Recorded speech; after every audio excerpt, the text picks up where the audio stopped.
Hoje vamos analisar algumas das mortes mais assustadoras já causadas por serpentes. Histórias reais que mostram como encontros com esses animais podem se tornar fatais em poucos minutos. Número 1.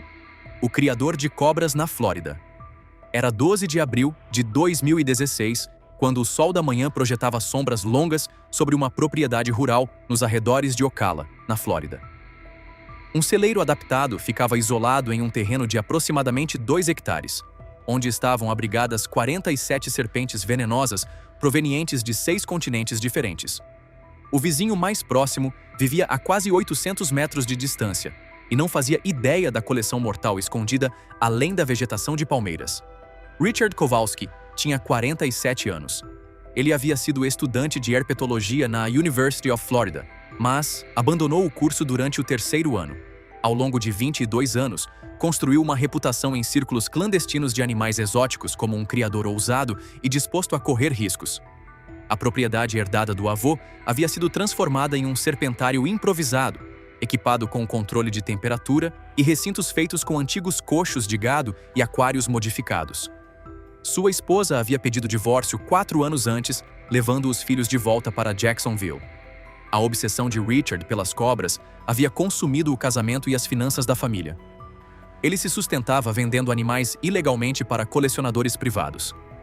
Embora possuísse licença apenas para um número limitado de espécies, mantinha 47 serpentes venenosas no local. Richard já havia sobrevivido a 3 envenenamentos anteriores. Aos 29 anos, uma cobra cuspideira atingiu seu antebraço, obrigando-o a ser hospitalizado.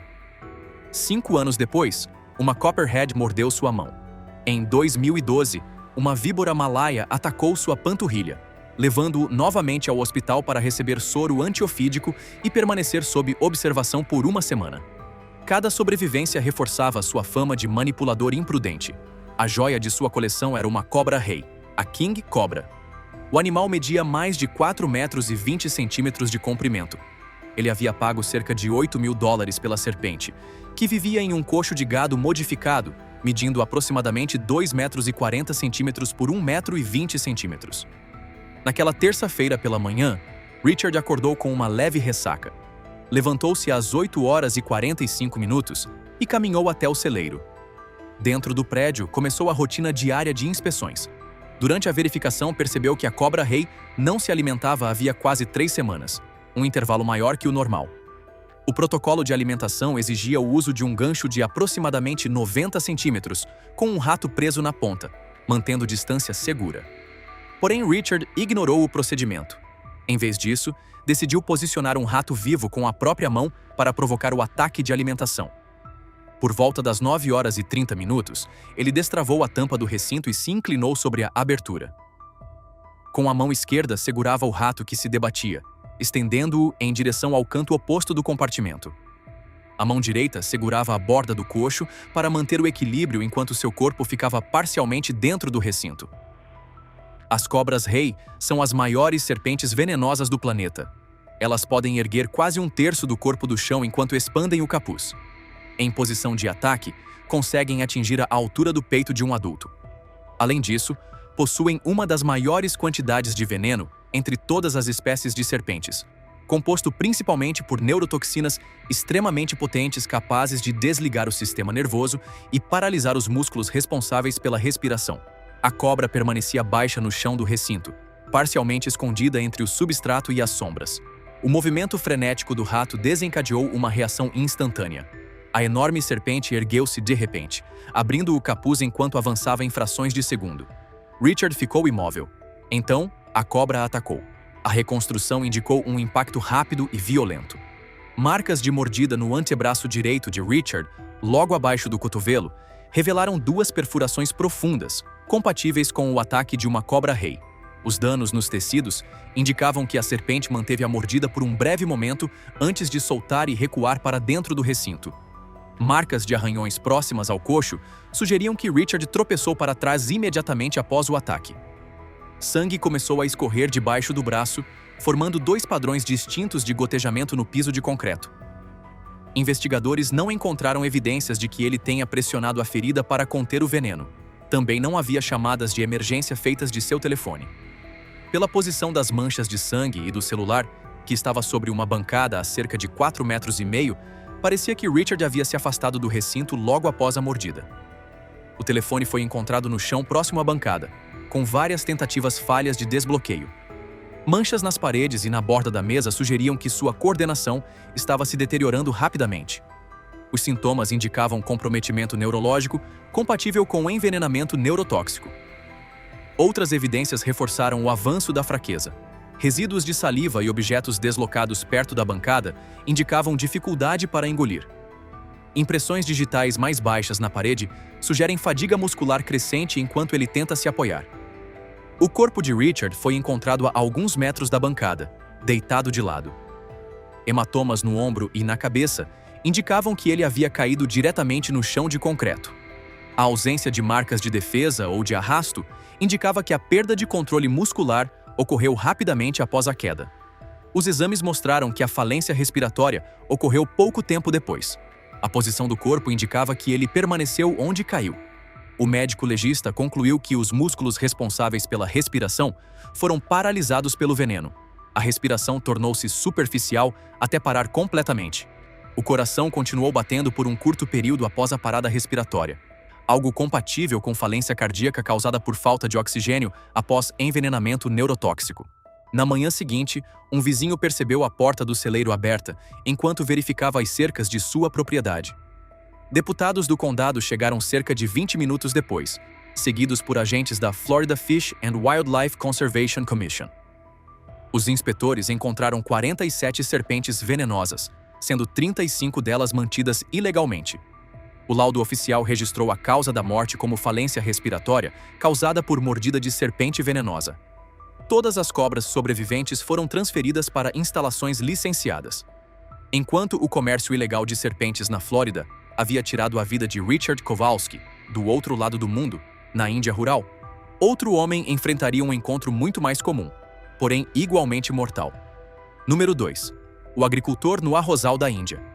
Era 19 de agosto de 2015, quando Romesh Patel acordou antes do amanhecer na vila de Kanapur, no estado de Maharashtra, na Índia. A estação das monções estava no auge. Os arrozais estavam alagados até os joelhos em grande parte das áreas agrícolas. Chuvas intensas durante 3 dias seguidos haviam desalojado inúmeros animais, empurrando serpentes para as plantações onde pequenas elevações de terra eram os únicos lugares secos acima da água. Romesh tinha 34 anos e trabalhava em um campo de arroz de aproximadamente 1 hectare e 20 ares, herdado de seu pai.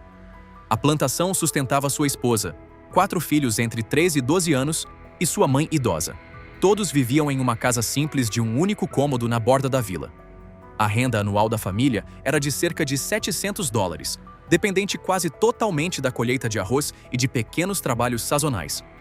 O campo ficava a cerca de 2,5 km do centro da vila, conectado por um caminho estreito de terra que se tornava escorregadio durante as monções. Romesh tomou rapidamente seu chá às 4h45 da manhã e saiu de casa às 5h10, carregando sua foice curva e um pequeno pano para limpar o suor e a água da chuva das mãos. As plantas de arroz tinham cerca de 1,20 m de altura, pesadas com os grãos em formação que curvavam os caules sobre a água. A previsão indicava novas tempestades à tarde, então trabalhar cedo era essencial antes que o vento derrubasse a plantação. Como a maioria dos agricultores da região, Romesh trabalhava descalço, usando roupas leves de algodão para ter melhor equilíbrio no barro e na água. Ele entrou no campo pelo canto sudoeste, caminhando pela água marrom até os joelhos. A vegetação era tão densa que a visibilidade não passava de poucos metros. O terreno abaixo da água era impossível de distinguir. Entre os animais que costumam aparecer nessas condições está a perigosa Russell's Viper. Essa víbora é responsável por milhares de envenenamentos todos os anos no subcontinente indiano. Adultos costumam medir entre 90 centímetros e 1,50 m e possuem corpos grossos com padrões geométricos que se camuflam perfeitamente entre lama, palha e vegetação em decomposição. Seu veneno é principalmente hemotóxico, interferindo na coagulação do sangue e danificando vasos sanguíneos. Durante as monções, os encontros entre agricultores e essas serpentes aumentam drasticamente. Naquele dia, uma dessas víboras havia se refugiado sobre um pequeno monte de lama entre 2 fileiras de arroz. Seu padrão marrom se confundia completamente com o ambiente. Por volta das 6h25 da manhã, Romesh caminhou exatamente na direção do local onde o animal estava. Seu pé esquerdo pisou diretamente sobre o corpo da serpente. O ataque defensivo foi instantâneo. As presas penetraram no lado externo do tornozelo esquerdo.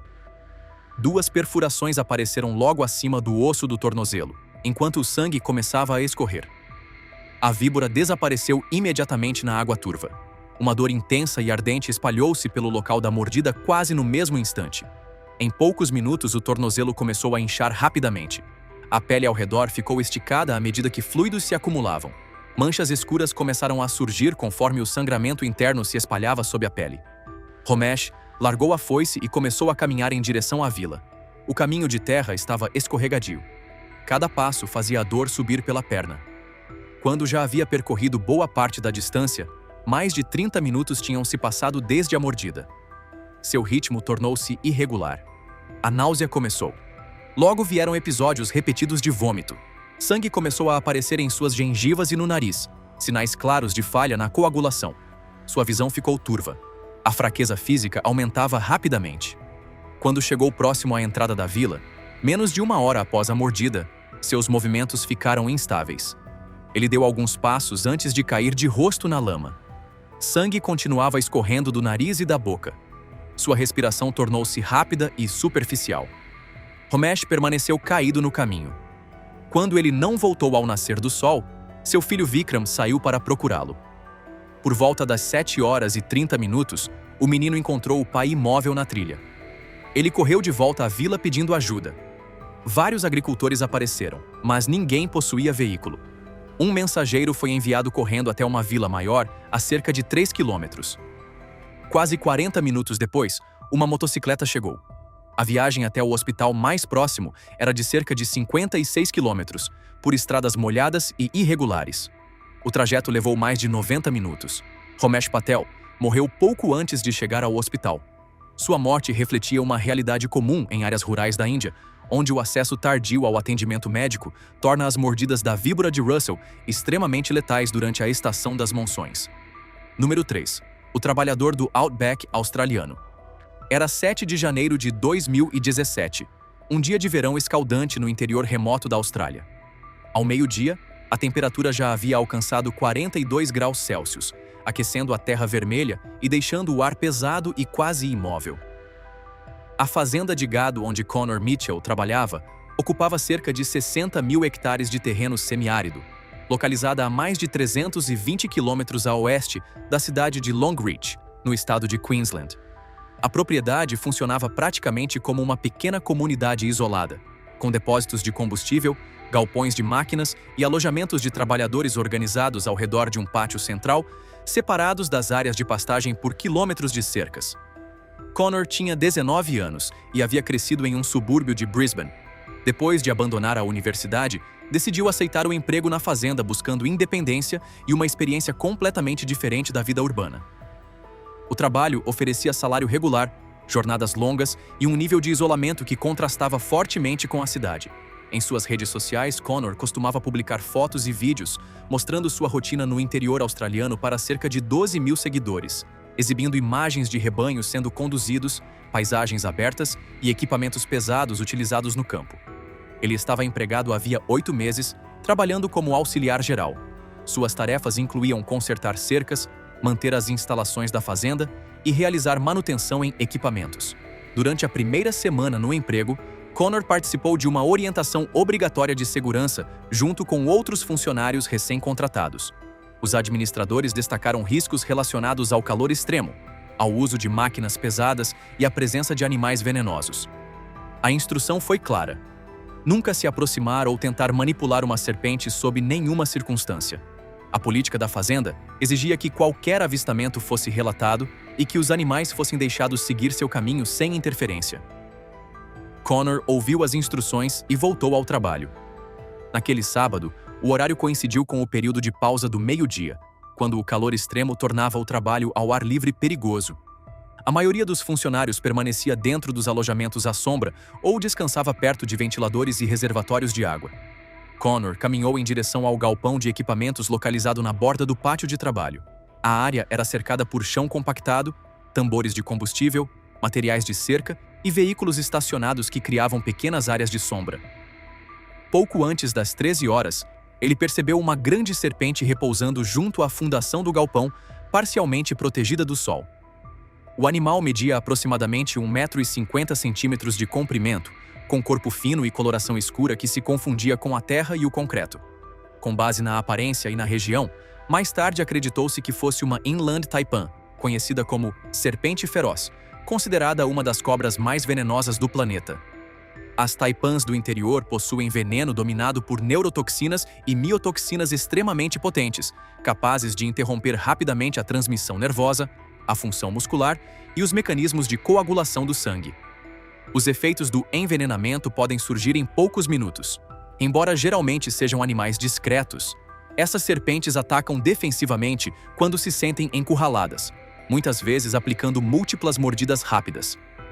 A serpente permaneceu imóvel enquanto Connor se aproximava. Quando ele deu mais alguns passos, o animal mudou de posição, enrolando o corpo e levantando a cabeça. Connor então contornou o canto do galpão e voltou carregando 2 objetos: uma estaca de madeira e uma fronha antiga de travesseiro de lona, ferramentas improvisadas frequentemente usadas para lidar com sacos de ração e detritos. O espaço entre o galpão e os equipamentos estacionados era estreito, limitando qualquer rota de fuga para a serpente. Connor avançou até ficar a poucos metros de distância. Quando tentou mover a estaca em direção ao animal, a serpente atacou de forma defensiva, acertando a madeira. Connor recuou por um instante. Logo em seguida, avançou novamente, tentando estender a fronha sobre o animal. A reação foi imediata. A serpente atacou 2 vezes em rápida sucessão. A primeira mordida atingiu sua mão esquerda. A segunda atingiu quase imediatamente seu antebraço direito. Logo depois, o animal deslizou para debaixo de um veículo próximo e desapareceu. Connor deu alguns passos para trás e olhou para os braços. 2 perfurações estavam visíveis, com sangue escorrendo de ambos os lados. Em poucos minutos, a dor começou a se intensificar. Suor excessivo apareceu quase imediatamente, apesar do calor seco. Logo vieram náusea e tontura. Seu estado se deteriorava rapidamente. A fraqueza muscular começou cerca de 15 minutos após as mordidas, primeiro afetando as mãos e os antebraços, depois espalhando-se para os ombros e pernas. A respiração tornou-se pesada. Connor tentou caminhar em direção aos prédios principais da fazenda, que ficavam a cerca de 400 metros de distância. Mas precisou parar várias vezes, apoiando-se em cercas e equipamentos. Menos de 30 minutos após o ataque, suas forças desapareceram completamente. Suas pernas cederam perto da borda do pátio. Ele caiu na terra vermelha. Connor tentou se levantar mais uma vez, mas acabou permanecendo onde estava, respirando com dificuldade enquanto a paralisia avançava. Um colega percebeu sua ausência pouco depois das 13h30. Após uma breve busca no pátio e nos galpões próximos, ele encontrou Connor inconsciente por volta das 13h40. A administração da fazenda foi avisada imediatamente e os protocolos de emergência foram iniciados. Um pedido de resgate aéreo foi feito. No entanto, a localização remota exigia um longo tempo de deslocamento. Quando a equipe médica chegou, Connor Mitchell já estava morto. A causa da morte foi atribuída ao envenenamento neurotóxico rápido causado por uma taipan do interior, agravado pelo calor extremo e pela ausência imediata de soro antiofídico. Após o incidente, a administração da fazenda realizou uma revisão completa das políticas de segurança. Número 4. O encarregado na floresta amazônica. Era 23 de novembro de 2014, no estado do Pará, no Brasil. O projeto de expansão da rodovia BR-163 estava em andamento havia 7 meses, abrindo um corredor de cerca de 50 metros de largura através de uma área de floresta anteriormente intacta. Ainda pela manhã, a temperatura já alcançava 34 graus Celsius, com umidade próxima de 90%. O ar era pesado e a visibilidade ao longo da área desmatada era limitada pela névoa persistente e pela vegetação densa que pressionava os limites da obra. Além da faixa aberta, o dossel da floresta se fechava rapidamente, deixando pouca separação entre o canteiro de obras e o habitat natural da fauna local. João da Silva tinha 41 anos e era um encarregado experiente da construção civil. Ele havia passado 18 anos trabalhando em projetos de infraestrutura por todo o norte do Brasil. A expansão da rodovia era sua maior responsabilidade até então. João supervisionava 23 trabalhadores, responsáveis por limpar vegetação, organizar materiais e preparar a base da estrada para a chegada das máquinas pesadas. O local possuía poucas estruturas permanentes.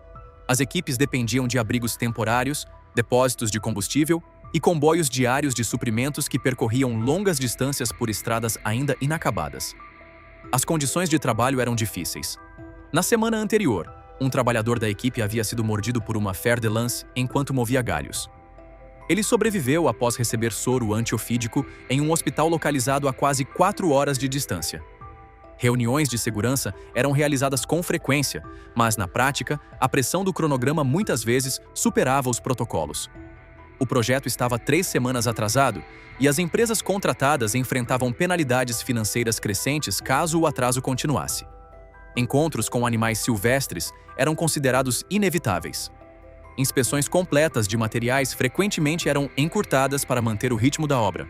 Naquela manhã, a tarefa da equipe era reorganizar tábuas de madeira empilhadas na borda da área desmatada. O desmatamento havia desalojado muitos animais, e serpentes frequentemente buscavam abrigo em pilhas de madeira, equipamentos e áreas sombreadas. Por volta das 9h15, João trabalhava a alguns metros à frente de sua equipe. Seu parceiro havia se afastado momentaneamente para usar um banheiro portátil. João aproximou-se de uma pilha de tábuas que havia se deslocado durante a noite. Sem inspecionar completamente os espaços entre as pranchas, ele enfiou a mão em um vão estreito para reposicionar uma das tábuas. Sua mão direita entrou na parte sombreada da pilha. Ali estava escondida uma Bushmaster. As surucucus são as maiores serpentes venenosas das Américas, podendo ultrapassar 2,40 metros de comprimento. Elas possuem fossetas sensíveis ao calor que permitem detectar animais de sangue quente mesmo em ambientes escuros ou apertados. Seu veneno é predominantemente hemotóxico, causando destruição de tecidos e interferindo nos mecanismos de coagulação. A serpente havia se refugiado entre as tábuas depois que o ambiente ao redor foi desmatado. O corpo estava enrolado e invisível entre as pranchas. A mão de João entrou a poucos centímetros da cabeça do animal. O ataque foi instantâneo. A cabeça da serpente avançou e as presas penetraram profundamente em sua mão. João gritou e puxou o braço para trás. A serpente recuou novamente para dentro da pilha de madeira. O sangue começou a escorrer imediatamente. O inchaço surgiu rapidamente no dorso da mão. João cambaleou para longe da pilha, segurando o braço ferido. A dor intensa subiu pelo antebraço. A pele começou a escurecer à medida que o sangramento interno se espalhava. Seus colegas correram para ajudá-lo. Um trabalhador improvisou um torniquete acima do cotovelo, uma prática comum em locais remotos, embora não recomendada para mordidas de víboras. O hospital mais próximo, capaz de tratar envenenamentos, ficava a cerca de 87 quilômetros de distância. 3 trabalhadores colocaram João na traseira de uma caminhonete e iniciaram a viagem. A estrada era cheia de sulcos profundos, cascalho solto e tráfego de máquinas pesadas. Cerca de 30 minutos após a mordida, João começou a vomitar repetidamente. Sangue apareceu em suas gengivas e no nariz. Suas roupas ficaram manchadas de sangue. Sua pele estava pálida. O inchaço avançava pelo braço. A pressão arterial começou a cair. Durante a viagem, João ficou cada vez mais fraco. Cerca de 90 minutos após a mordida, ele perdeu a consciência. Sua respiração tornou-se irregular. Apesar dos esforços da equipe, João morreu dentro da caminhonete antes de chegar ao hospital. A causa da morte foi registrada como choque hemorrágico e envenenamento sistêmico provocado pela mordida da serpente. Mesmo para alguém com anos de experiência, um único erro pode ser fatal. Se tiver gostado do vídeo, deixe seu like e inscreva-se em nosso canal para acompanhar todas as novidades.